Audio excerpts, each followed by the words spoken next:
Awesome. But what is your mental state?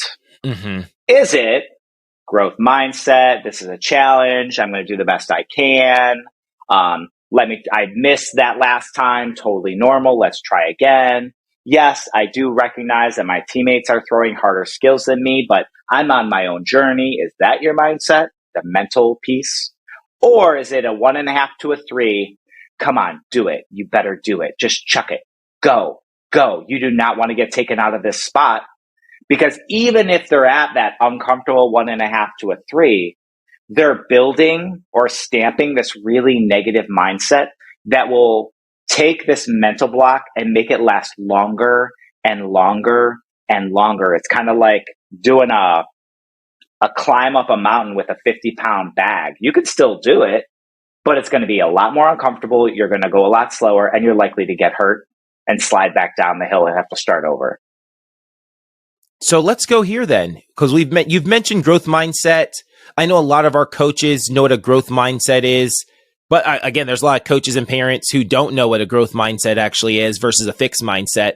So let's dive into the difference between those two. I actually learned this from you, from the book, and it changed my whole perspective and the language that I use at practice. And so I read the book 5-6 years ago or so, and it changed my whole perspective, my whole language of how I address the athletes. And now that I have Joey, who's 2 years old now, she hears compliments, but it's always, you've been working really hard. And it's really hard to it sounds weird for me to correct, to give her these compliments of, I know I could tell that you really struggle with that, putting that block in that thing, but you stayed determined, baby girl. And I'm like, I'm talking to a 2-year-old like this. Doesn't matter. Yeah. You are stamped, Jason. You are stamping amazing things in Joey's mind. That's awesome. I love hearing that.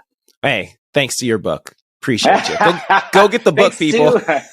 Well, and then let's go to the queen herself, Dr. Carol Dweck, who has researched mindset and actually has coined the two different types of mindsets, a growth mindset and a fixed mindset, in her book, Mindset. So Dr. Dweck defines mindset as the way in which you view your talent, ability, and intelligence. Essentially, the way in which you view setbacks will say whether or not you're using a growth mindset, which would say, ooh, setbacks are an opportunity for me to grow and improve. I'm strengthening those muscles. Even though it's uncomfortable, it's going to help me get better even when I fail. Mm-hmm. Whereas a fixed mindset sees challenges as a sign that you're no longer good. You're not talented any longer. You're not smart. You're not gifted. And so they avoid those challenging things. They give up. They run away like a zebra to things that they may not be successful at right away. Mm-hmm. Does that make sense? No. Yeah, perfect sense. And I'm not sure where I read this. I heard this eventually later on after I read it in your book, but it talked about the study that they did, and they split half the class. They said, hey, you guys are so, they get A's. You guys are so smart, and you guys are so smart, da, da, da, da, da. Then they took the other half of the kids and said, you guys got A's. You guys must have studied and worked really hard, right? And then they both were challenged with an even harder test. And the kids who are praised on their natural gifts of just being smart gave up, significantly quicker than the kids who were praised on their hard work and work ethic. And those those students, continued to work hard because they were praised on their hard work, right? So, and the way that we view challenges and all those things, it's really important for us as parents and leaders that we're shaping the way that these athletes and these students see themselves. As far, we can just say you're a natural and you're so good, you're so talented, and they think that's just a gift from God, why they can do all these things. And when they're challenged, they're like, well, God didn't give me that gift.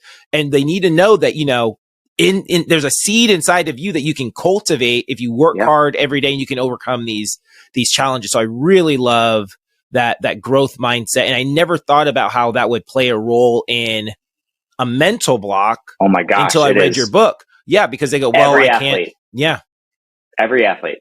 I've not met one who one of their top 3 vulnerabilities was mindset.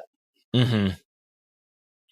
All right. So now let's hop into, we talked about the coaches. So let's dive into parents. So what is I know we talked about the parents' role, but thanks for watching the Let's Talk to Your podcast. Definitely subscribe so you never miss out on anything from the show.